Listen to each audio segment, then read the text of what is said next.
So thank you again for meeting with me. I appreciate it a lot. I just want to start by asking about you. Just tell me a little about your career, your achievements, inspirations, anything like that you'd like to tell me about. Well, I always have to start out by acknowledging that I'm extraordinarily lucky. I really hit the jackpot. I had a good family, parents who were both educators, great public school where I found mentors from grade school on up. And then in college, I had a group of absolutely fantastic professors who became mentors and friends. So I have to accept that I'm just plain lucky in so many regards. My plan was to become a psychology researcher, looking at basic theories of learning. However, between college and my plan to go to graduate school, I wanted to take a little bit of time off to live in the real world for a couple of years before going to grad school. And a bachelor's degree in psychology qualifies you to work at Taco Bell. And so I was able to find a couple of jobs that were a little bit better than that. And one of those happened to be as what they called a mental health technician, the psychiatric version of a nurse's aide at a psychiatric hospital. And I expected that this was going to send me running and screaming back into academia, because I never wanted anything to do with clinical psychology. And I found out I loved it. So now my whole plan was screwed up. I had to figure out what I want to do about this. And I worked in a couple different areas in mental health while figuring this out, and finally realized that my only opportunities to really do this and move up my access to help people was going to be either business school, becoming an administrator for mental health services, or going to medical school. Medical school gave me the opportunity to do as much clinical work as I want, and at any point during my career, I could adjust the amount of clinical work, research, administrative, and go back and forth on that throughout my career. So I went to medical school. Medical school interviews, I didn't tell them this, but my plan all along was that I didn't want to become a physician. I wanted to become a case manager with a prescription pad, because the best diagnosis, the best medications in the world are only going to make a tiny amount of difference unless I can actually help people get from where they're at, linked to all the correct services, not just medication, to actually improve their lives. And I get to do that now. Who gets that? Yeah. And get paid pretty well. So again, extraordinarily lucky. Well, I'll start off with the questions that I would like to ask you. First off, a lot of people my age are worried that, say, someone they know is overdosing, right? They see themselves getting caught if they call the police or ask for help, or because a lot of the times, they're also using at the time. And so they're afraid they'll get arrested or get in trouble, and that's a big fear. So I just wanted to ask how we should go about maybe alleviating that fear, or is that like a real fear that they should have? Well, I understand where the fear comes from. Yeah. And I also understand that, especially for adolescents, the peer group is everything. That's the whole world. And that's not intended to be an insult. That's just the way adolescent brains are wired. And if that wasn't true, adolescents wouldn't be able to do their job in life, which is to differentiate from their parents. So I understand where all of that comes from, and the idea that you shouldn't snitch on people and that kind of thing. However, when we're talking about a friend of yours dying, let's say it was from a car accident, and you were driving unsafely, you had an accident, but your friend is in serious risk of dying in the next 10, 15 minutes. Do you not call 911 because you're afraid of the driving ticket? I would hope that's not what people are thinking. Right. You know, the possibility of losing your license versus losing your friend. Now, the other thing about this is that calling 911 to report that a friend of yours is overdosing, everybody at 911, the dispatcher, the police, the ambulance, they don't care that you were using.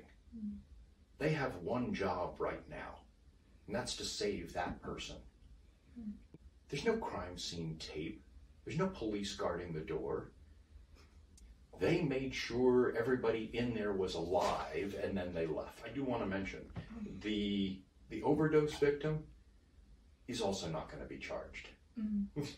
You're not going to get that person in trouble. The person goes into the hospital, they're treated as a patient, and you know, there's no police officer handcuffing their wrist to the hospital bed. So in that situation, how do you think we can make, like, people my age again, like teens, adolescents, prepare for how to handle a situation like that? Like, say their friend is dying, or somebody they know. How should we prepare them to handle that, and how should they handle that? Well, let's go back for a minute to the adolescent brain. Let me ask you, when it comes to making important decisions, where do teenagers, what kind of information do they pay attention to, and from what kinds of sources? Definitely media, I feel like. Yeah. Which kind of media? Online, social media, things like that. That's where people look. Yeah, it's not NBC Nightly News. No. Right, that's that, and that's part of my point. Okay.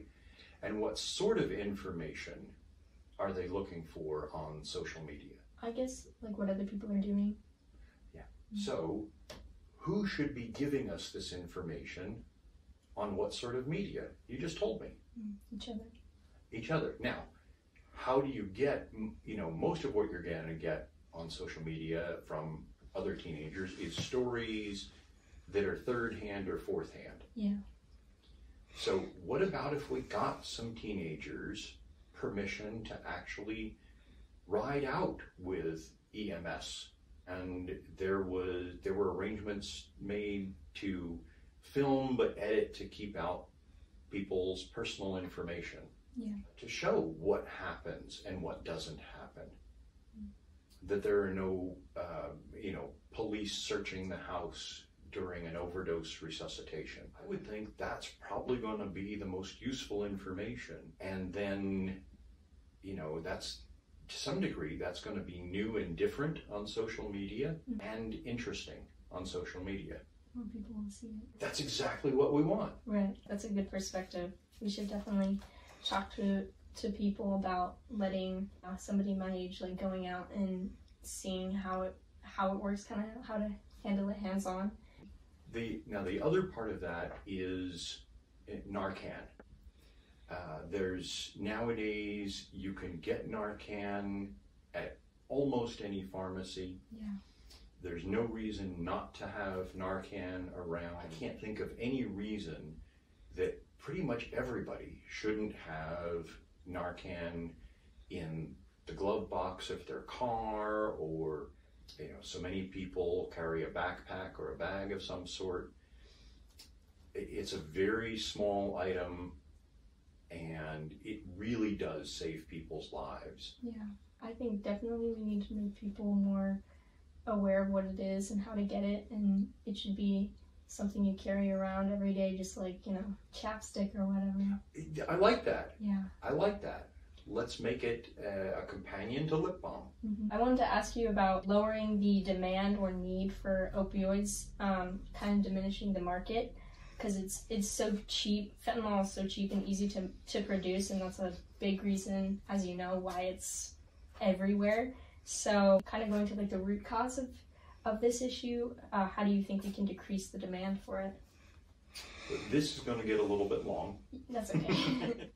You know, no business or trade exists without a market. Yeah.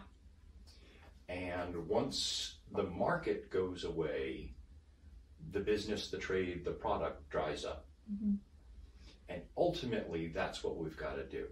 Interdiction efforts at the border, prosecuting dealers, all of that is important, but none of that is actually going to change the market. So when we think about the market for opioids, well, why is there a market for opioids to begin with?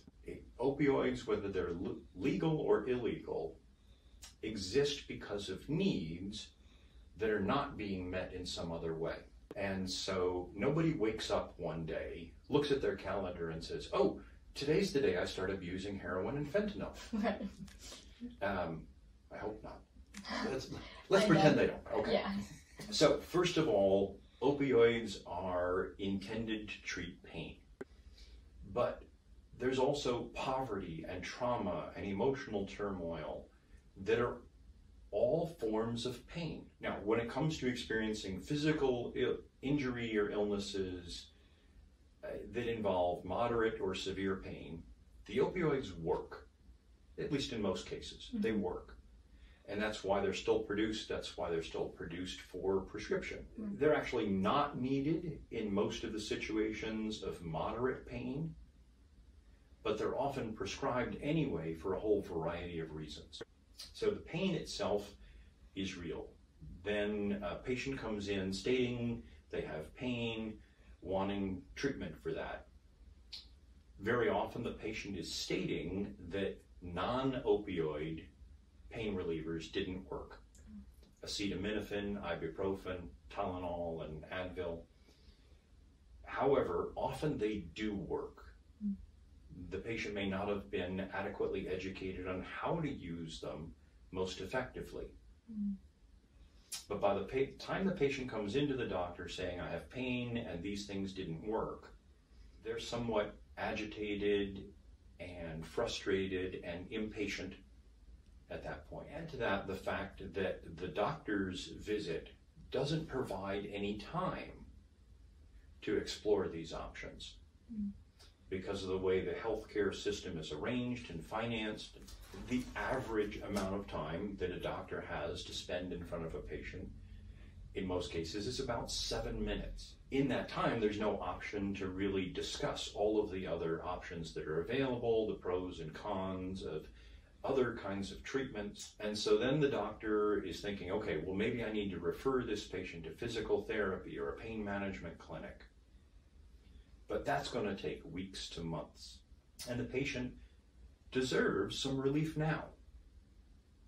So, okay, the doctor says, I'll prescribe you something, a low-level opioid, and warns you not to take it unless you absolutely need it. But the patient already came in saying, I absolutely need this. So that conversation's kind of lost. And the process for getting these other referrals going takes a long time. And so while they're waiting for these other options, maybe these referrals to take place, the pain patient ends up taking opioids, oftentimes too much and for too long. And by the time anything else happens, they're already addicted. The patient comes back and the patient says, well, I'm needing to take this 6 times a day. Maybe I need something stronger. Physician says, oh, you're addicted. I have to stop prescribing. Now we've got a huge problem. At this point, the patient has a higher experience of pain than before the prescription took place. Now, just by the way all of biology works, the body attempts to balance this out by increasing the number of pain receptors that are operating, because it's being artificially reduced and pushed down by the opioids. So the body produces more or more highly effective pain receptors. So now the doctor says, well, you're addicted, I have to take this medication away from you. The patient actually experiences more pain than before they ever started. Now, definitely, the Tylenol and Advil aren't going to work. They're in enormous, excruciating pain, complaining about this to friends and family, and some friend with compassion says, Well, I have some pills left over from the surgery I had last year. I didn't need them all. Why don't I give you these? At least it will give you a little bit of relief until you can find another doctor or whatever you're going to do. More drugs, pain goes down, pain receptors go up. When they run out of those pills from that friend, now we're back in the same position, but it's even worse. And it's not long before all the friends with pills run out. And now there's really no other option for this patient except to go making purchases of illegally obtained opioids, heroin or fentanyl, or what they think is oxycodone, but it's been made to look like an oxycodone pill, and it's actually fentanyl, and they don't know that. And they were used to taking 3 oxycodone pills, and now they're dead.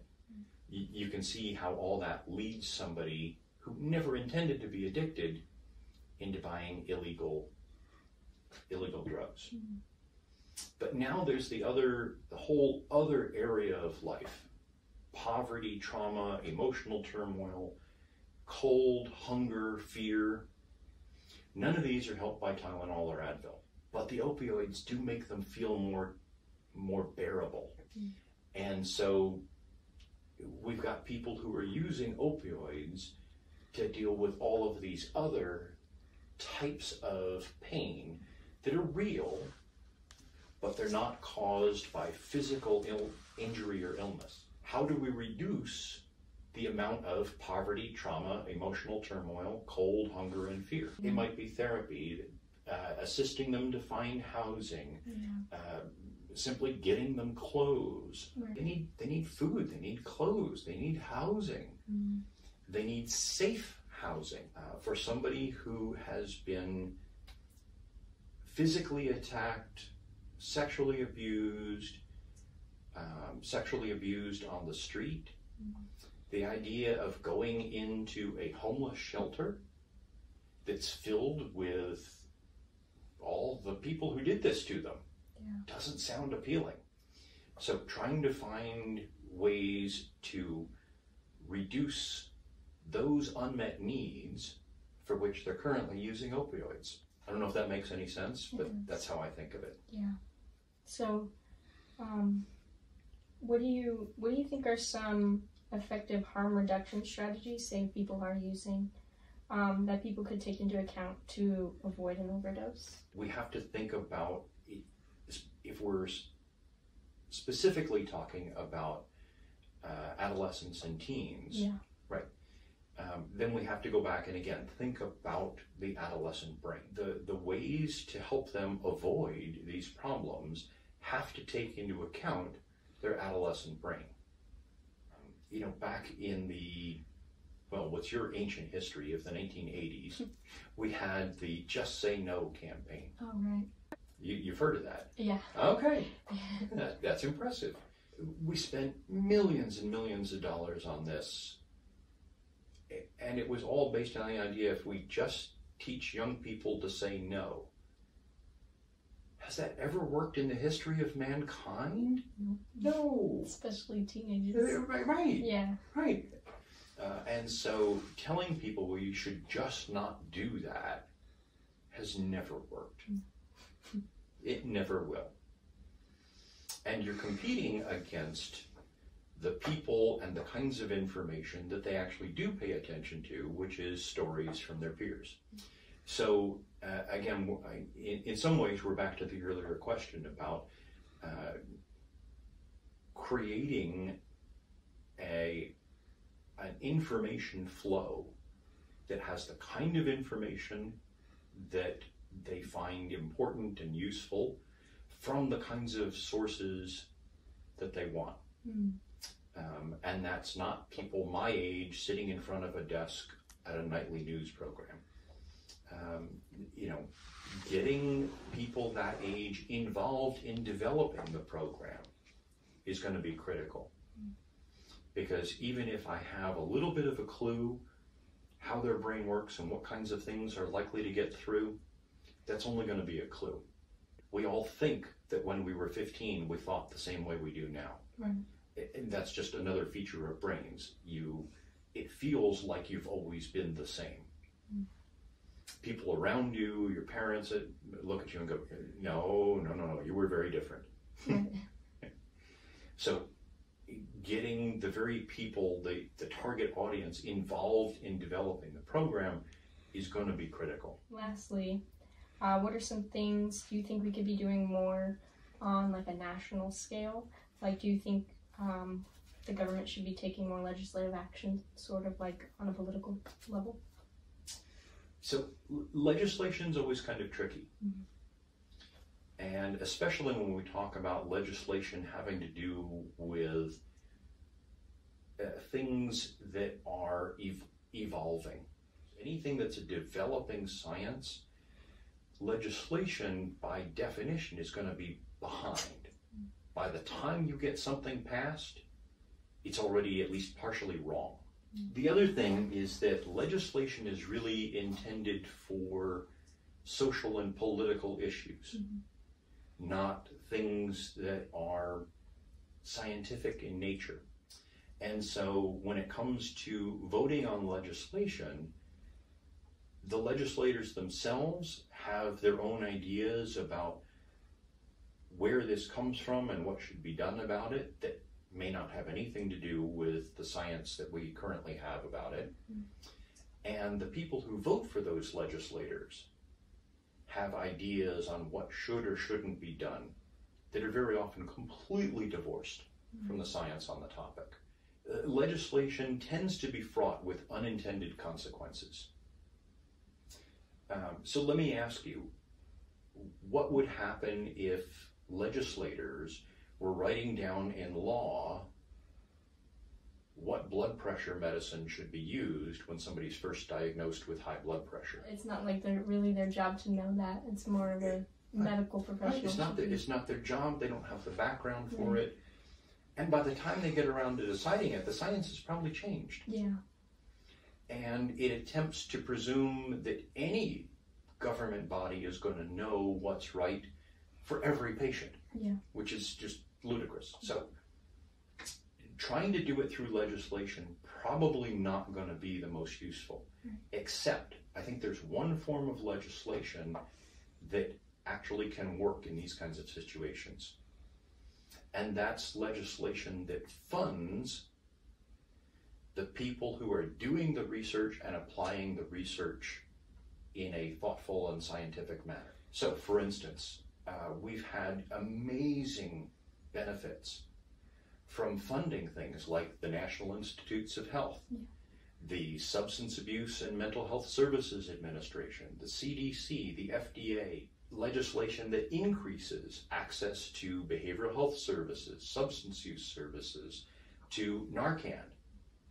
Somebody's paying for all that Narcan that we're getting, right? And then medication-assisted treatment. So medication-assisted treatment is, unfortunately, a relatively new idea, but in substance use disorders, there are a number of medications that vastly improve the outcomes for addicts of various different types. Very few people seem to know about this, but there's loads of research showing this. And somehow we have sort of ignored that over the years.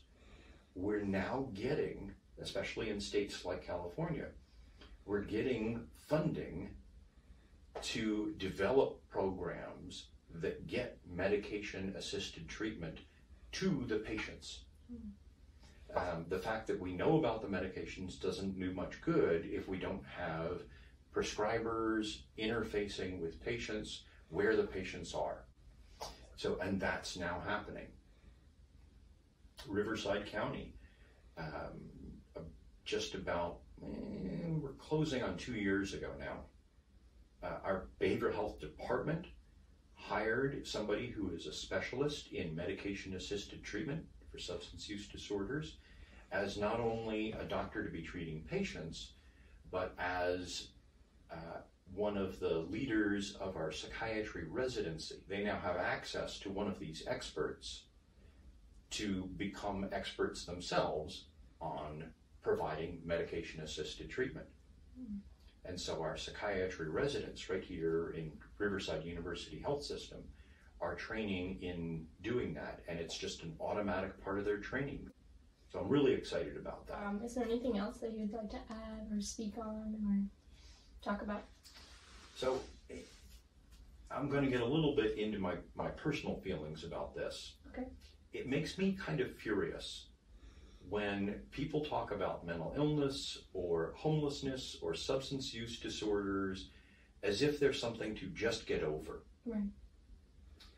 When it comes to depression, people say, well, when I lost my job when I was 32 or whatever, and I was really depressed, but 2 months later, I got a job that was even better and paid more, was closer to home, was everything I wanted it to be. It's unfortunate that we use the same word for that kind of depression as for major depressive disorder.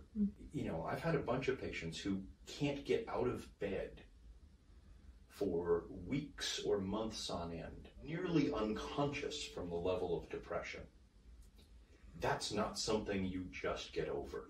There are a few people that I know who were homeless for a matter of weeks or months and found their way back without any assistance from somebody else, back to productive and fulfilling lives. But to presume that that experience applies to everyone else is ludicrous and judgmental. There's also a puritanical part to this viewpoint. In this country, a lot of times you hear people suggesting that recovery from whatever, whether it's medical illness, substance use, mental illness, that somehow it's only honorable if you do that by suffering deeply and with as little help as possible. The phrase people sometimes use, pulling yourself up by your bootstraps. I don't know who ever thought this was a good idea. I can't figure out who came up with this concept. How is this compassionate, humane, or even helpful to the community overall? Then there are the people who think that holding up a sign asking for donations, that those people are actually rich. I hear all the time, oh, he's making perfectly good money. He's probably making more money than me. What?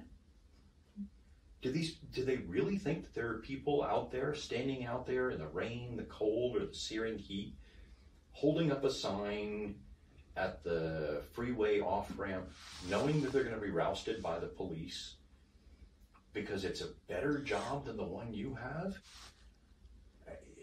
I find myself asking those people, saying, great, that's wonderful that you think that. Prove it. Go do that for a month and document your experience. Yeah. But I see this all the time in whether it's social media comments or in comments on news reports or just people that I meet on the street.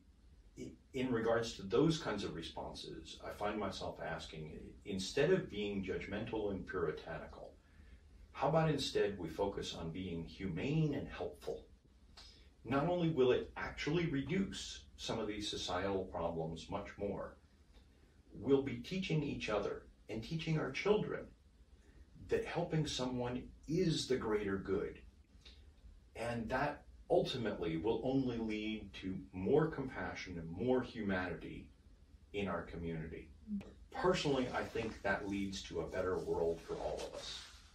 That's my sermon for today. Thank you. I think that's all I have. Okay. Yeah, thank you so much. You're welcome.